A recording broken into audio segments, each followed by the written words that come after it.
नमस्कार, स्वागत है आप सभी का अपना भारत 24 न्यूज में। इसी के साथ रुक करते हैं आज की बड़ी खबर की ओर। स्वागत करता हूं मैं आप सभी का अपना भारत 24 न्यूज में और मैं हूं आपके साथ शरद द्विवेदी।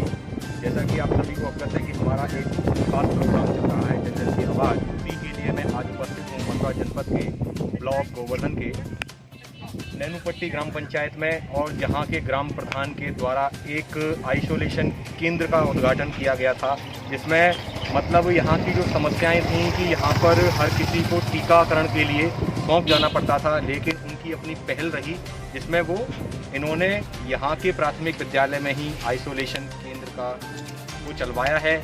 हम आगे आपको ले चलते हैं यहाँ की व्यवस्थाओं की ओर। अब मैं आपको बता दूं कि किस तरीके से ग्रामीण भारत कोविड आइसोलेशन केंद्र का यहाँ के प्रधान जो हैं डॉक्टर देवेंद्र सिंह के द्वारा यहाँ पर ये खोला गया है, जिन्होंने यहाँ पर 10 वार्डों की यहाँ पर व्यवस्था की गई है और ऑक्सीजन की विशेष तरीके से सुविधा की गई है। मैं आपको आगे ले चलता हूँ, आपको दिखाऊंगा कि यहाँ पर जो देवेंद्र सिंह इसकी भी सुविधा की गई है। मैं अपने सहयोगी से कहूँगा कि आप देख सकते हैं किस तरीके से यहाँ पर पेशेंटों को लाने और ले जाने के लिए एम्बुलेंस की सुविधा तरीके से यहाँ दिखाई जा रही है।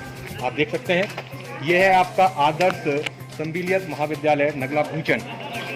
यहाँ पर ही आइसोलेशन केंद्र खोला गया है।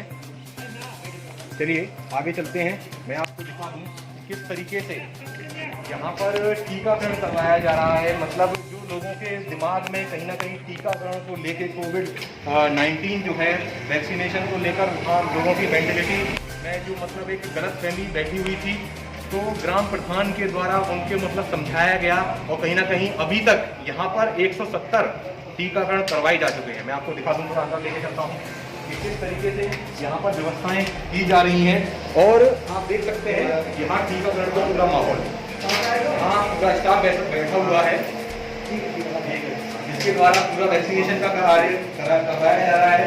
और पूरी अभी तक यहाँ पर जो वैक्सीनेशन करवाया गया है, जी सर, कितना वैक्सीनेशन अभी तक यहाँ पे करवा दिया गया है? 200 के आसपास यहाँ पे अभी तक वैक्सीनेशन करवा दिया गया है। और आप व्यवस्थाएं देख सकते हैं कि यहाँ पर कहीं ना कहीं गोवर्धन के जो एसडीएम रहे, उन्होंने भी उन ग्राम जो है प्रधान है उनकी पहल को समझा और कहीं ना कहीं उनकी बात को समक्ष मानते हुए आगे इस पहल को आगे बढ़ाया है। चलिए हम आपको दिखा दें कि किस तरीके से यहाँ पर बेडों की सुविधाएं भी की गई है। आप देख सकते हैं यहाँ पर 10 बेडों की व्यवस्थाएं की गई हैं कि किस जो मतलब यदि कोई भी आइसोलेशन केंद्र को यूज करना चाहे तो बाकायदा यहाँ पर आकर यूज कर सकता है। और उचित व्यवस्थाओं के तौर पर यहाँ पर एक जो पहल है कि मतलब गांव क्षेत्र में कहीं ना कहीं कोविड संक्रमण चुनावी माहौल के बाद जो मंडरा रहा था, कहीं ना कहीं ग्राम प्रधान ने उसको कम करने के लिए अपनी तरफ से यह पहल जारी की है।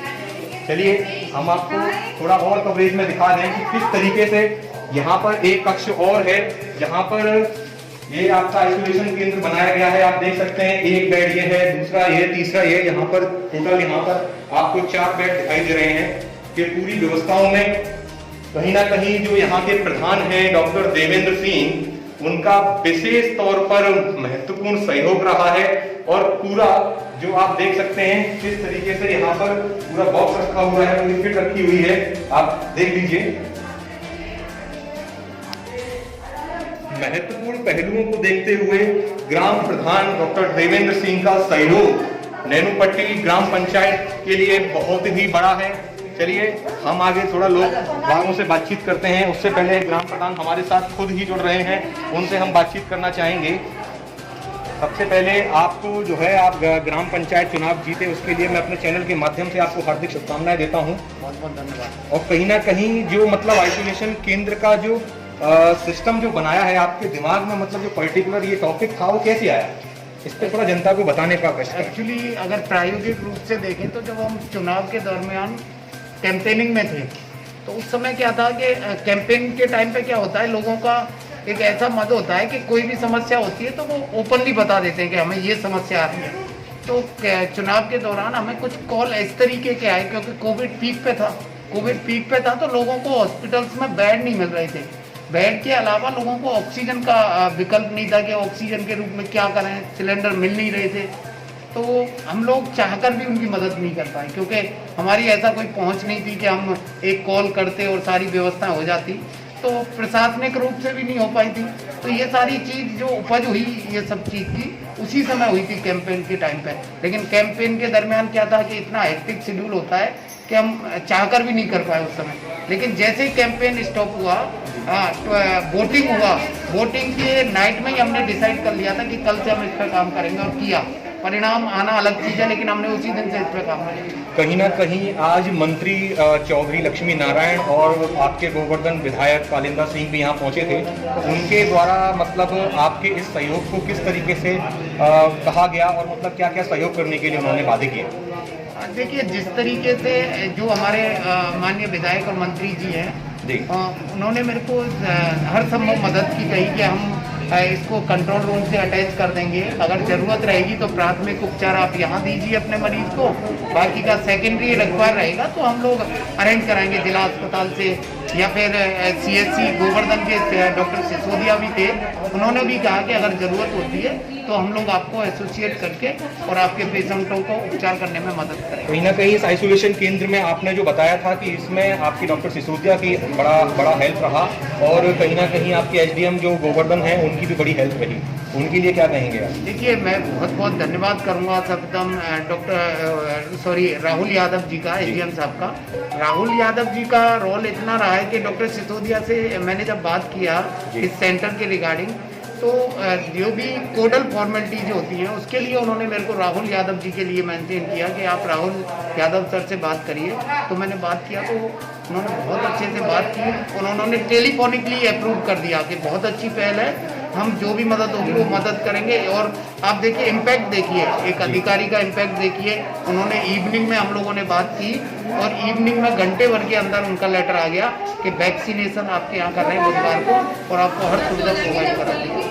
और कहीं ना कहीं मतलब इसमें वैक्सीनेशन के तौर पर लोगों में क्या जागरूकता फैला रहे हैं कि मतलब कहीं ना कहीं वैक्सीनेशन के लिए लोगों में गलत मेंटेलिटी प्रारूप बैठी हुई है कि वैक्सीनेशन करवाएंगे तो मौत निश्चित है फलाना, मतलब जो मेंटेलिटी में बैठा हुआ है उसको आप दूर कैसे कर रहे हैं? देखिए, महत्वपूर्ण यही था जो आप कह रहे हैं कि लोगों का डर है, कोरोना से भी डर है और वैक्सीन से उससे ज़्यादा डर है। तो उसको डर को निकालने के लिए हमने 2-3 चीज़ें की हैं यहाँ पे ना, कि एक तो सबसे पहले महत्वपूर्ण चीज़ ये है कि हम लोगों ने लोगों को कहा कि वैक्सीन सुरक्षा कवच है।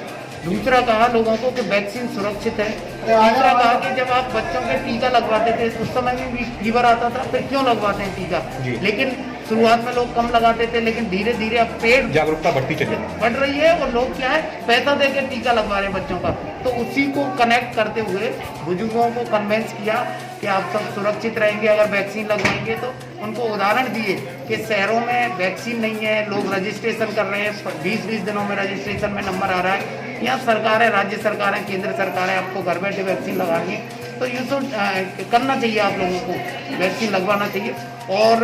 और उनको अपने भी आप पे प्रॉमिस कर रहे हैं कि आपका प्रधान आपके साथ है, कोई दिक्कत वाली बात नहीं है। आपका प्रधान, मैंने सबसे पहले अपने फादर मदर के वैक्सीन लगवाई यहाँ पे, जिससे उन लोगों को और कॉन्फिडेंस आए और लोग जागरूक हो रहे हैं। और मुझे लग रहा है कि जब हम बात कर रहे हैं इस समय तक लगभग 200 वैक्सीन यहाँ लग चुकी है, जो अपने आप में ब्लॉक के अंदर एक बहुत अच्छा डिजिट है। अभी तक 200 वैक्सीन यहाँ लग चुकी हैं, तो मतलब इनका जो नेक्स्ट मतलब दूसरा जो टीकाकरण होगा वो कब होगा?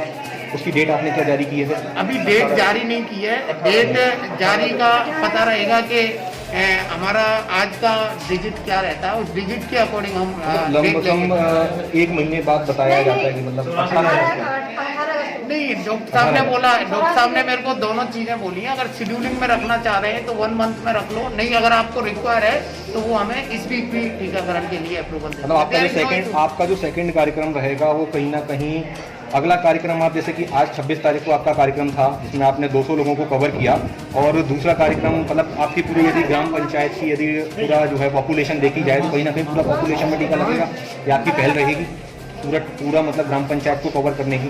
एक्चुअली हम लोगों का जो पॉपुलेशन है लगभग 13,000 है जी, और थोड़ा सा आप आश्चर्य करेंगे, अभी लगभग 5 से 7 लोगों के टीकाकरण हुआ है पंचायत के अंदर। तो मेरा जो एजेंडा रहेगा और जो कैंपेन रहेगा, मैं अभी हम लोग आज एक पोस्टर विमोचन किया है हमने, और पोस्टर विमोचन में यही रखा है कि मिलकर लड़ेंगे तभी जीतेंगे, मिलकर लड़ेंगे तभी जीतेंगे। इट मीन्स ये है कि सब लोगों को वैक्सीन लगाने की कोशिश रहेगी। तो मैं पर्सनली गांव-गांव जाऊंगा, देखता हूँ कितने लोगों को जागरूक कर सकता हूँ अपने बिहार पे, और करूँगा।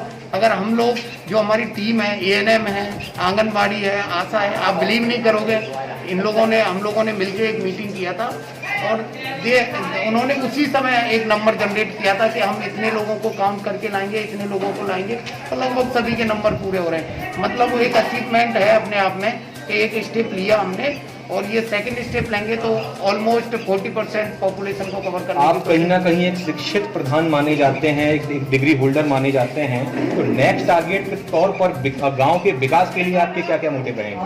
देखिए, बेसिकली जो गांव का विकास होता है, गांव में जो विकास का एजेंडा होता है वो होता है ड्रिंकिंग वाटर का सिस्टम होना चाहिए और उसके निकास होना चाहिए। आप रोडों की स्थिति देखेंगे, लोग अपना भरण पोषण तो कर लेते हैं दुधारू पशुओं से, दूध बेच के, सब्जियां उगा के, खेती से, लेकिन जो बेसिक नीड है उनको स्वास्थ्य की वो नहीं है यहाँ पर। आप देखिए 22 गाँवों का पंचायत होने के बावजूद इतने सालों से, सोचने वाली बात है, हम लोगों को भी सोचने वाली बात है कि हम लोगों में जागरूकता है, लोग यहाँ से राजनीति में भी निकल के गए, लेकिन उसके बावजूद भी इस पूरे 22 गाँवों के अंदर एक सब सेंटर नहीं है। तो सोचने की स्थिति है कि 2021 में भी हम उस स्थिति से गुजर रहे हैं। पूरे 22 गाँवों में एक 12वीं तक का विद्यालय नहीं है, एक बच्चियों के लिए कोई विद्यालय नहीं है। तो ये चीज़ें सोचने वाली हैं कि हम लोग कहाँ हैं कहाँ नहीं है। लेकिन मुझे राजनीति आती नहीं है, तो मैं अभी राजनीति नहीं करना चाह रहा हूँ। मैं पंचायत नीति और राजनीति की बात करूँगा, तो मैं इन पर बेसिक चीज़ों पर काम करूँगा। आज भी मैंने जो अपनी बात रखी, कोई चिकनी चुपड़ी नहीं रखी कि मुझे ये करना है वो करना है। मैंने एक ही साफ शब्दों में बात रखी कि क्षेत्र के अंदर खारा पानी है, क्षेत्र के अंदर TDS 5000 प्लस है, आप पेयजल की व्यवस्था कैसे करा पाएंगे? और मुझे एकल पेयजल की व्यवस्था चाहिए, मुझे ऐसे नहीं चाहिए कि एक गांव में हो जाए। एकल इन द सेंस से मेरी पंचायत में पूरी में पानी की व्यवस्था हो। तो उन्होंने बोला है कि इस तरीके की चीज़ें हैं कि 3 साल के अंदर आपका ये जो प्रोजेक्ट है हम उस पर अमल करेंगे और पूरा कर पाएंगे। तो हम एक मास्टर प्लान पर काम कर रहे हैं, जो बेसिक चीज़ें उन पर काम कर रहे हैं। देखिए, राजनीति में क्या है, आज हमें 5 साल, अगली बार कोई और आएगा, मैं एक ऐसी नींव रखना चाहता हूँ कि उस पर लोग आके विकास ही विकास कराएं, तो कम से कम बेस तो तैयार हो, और उसी के लिए काम करना है। चलिए, अभी हमारे साथ के प्रधान मेनूपट्टी डॉक्टर देवेंद्र सिंह, अभी हम थोड़ा आपको ले चलते हैं यहाँ के ग्रामवासियों की तरफ कि उनकी अपनी क्या मेंटेलिटी है कि यहाँ आइसोलेशन केंद्र खोला गया है। तो जी बताइए, आपने आज वैक्सीन लगवाई है? मैं ये वैक्सीन पिछली 10 तारीख को लगवाई जी, लगवाई है। आपके जो ग्राम प्रधान हैं उनके द्वारा आज ये इतना सराहनीय कार्य किया गया है, उसके उपलक्ष्य में आप 2 शब्द कहकर बताइए कि किस तरीके से मतलब आप इस कार्य से खुश हैं? हाँ, बिल्कुल खुश हैं। और प्रधान द्वारा हमारे जो है नवनिर्वाचित डॉक्टर देवेंद्र, उनके द्वारा ये जो कैंपिंग लगाई है ना, वैक्सीनेशन और आइसोलेशन कैंप भी बनाया गया है, इससे हम लोगों में भारी उत्सुकता है और भारी जागरूकता पैदा हुई है। और हम जो है सभी लोगों को ये बता रहे हैं कि टीकाकरण से जो लोग डर रहे हैं, तो उन्हें हम समझा रहे हैं कि पहले जो चेचक के टीका लगाए जाते थे, पोलियो के टीके लगाए जाते थे, तो इसी तरह ये जो टीका है, इससे डरने की कोई आवश्यकता नहीं है किसी को। ये जो हमारी एंटीबॉडी बनाता है, और हमें अपने नवनिर्वाचित प्रधान से बहुत ही उम्मीदें हैं, इसीलिए हमने शिक्षित और डॉक्टर को चुना है। क्योंकि हमारी बहुत समस्याएं हैं, रोड की समस्या है, खारे पानी की समस्या है। यहाँ सेवा के बारे में मैं राधा स्वामी सत्संग व्यास वालों का भी हार्दिक अभिनंदन करता हूँ, शुक्रिया अदा करता हूँ कि उन्होंने सुबह 5:30 बजे से करीब 50 लोगों की राधा स्वामी सत्संग व्यास की टीम ने साफ सफाई स्कूल की देखिए, कैमरामैन जनाए आगे देखें कितनी साफ सफाई बिछाई, सारी व्यवस्था उन लोगों ने की है, वो बहुत ही सराहनीय काम है। हमें अपने प्रधान से भारी उम्मीदें हैं और हमारी उम्मीदों के अनुसार ही हमारे प्रधान हमसे पूछ के और हम सब लोगों के साथ में मिल के काम कर रहे हैं, हम उनसे भारी खुश हैं। चलिए, हमारे साथ एक व्यक्ति और हैं जिनसे मैं थोड़ा बातचीत करना चाहूँगा कि वो अपने प्रधान के इस सराहनीय कार्य को लेकर क्या कहेंगे। जो हमारे भाई देवेंद्र सिंह ने जो ये काम कदम उठाया है आइसोलेशन केंद्र का, और यहाँ वैक्सीन का जो टीकाकरण हो रहा है, बहुत ही सराहनीय, बहुत ही नेक काम किया है। मेरा गांव अपनी नैनू पट्टी का ये आखिरी गांव है और इधर से चलेंगे तो ये फर्स्ट गांव है। जो हमारे गांव में विकास का जो वो था बिल्कुल 0% था, लेकिन जिस दिन से केवल मतगणना में विजयी घोषित हुए थे उसी दिन से मेरे गांव में स्वच्छता विकास बिल्कुल चरम सीमा पर है। मतलब मन में एक दीपक जल गया था कि कहीं ना कहीं हमारा विकास आज से संभव हो जाएगा। बस यही हम लोगों ने, हमारे गांव वासियों ने पहले भी यही सोच रखा था कि अब की बार केवल देवेंद्र जी को ही जिताना है और वही किया। आज उसका ये रिजल्ट है कि आज मेरे गांव में, मेरे प्राथमिक विद्यालय में आज आइसोलेशन केंद्र भी बना है। यहाँ विधायक भी आए हैं, सब लोग पास से भी आ रहे हैं और हमारे चाचा जी थे जो ये खड़े हैं, ये टीकाकरण से इतना डरते थे कि आज से 10-12 दिन पहले इनको सूचना मिल गई कि यहाँ स्कूल में आइसोलेशन केंद्र बन रहा है, तो इन्होंने यहाँ फ्रेश होने के लिए आना भी बंद कर दिया, इधर स्कूल की तरफ आना बंद कर दिया। लेकिन आज इन्होंने भी फर्स्ट में वैक्सीन लगवाई है, ये भी संतुष्ट हैं और खुश हैं। आप संतुष्ट हैं?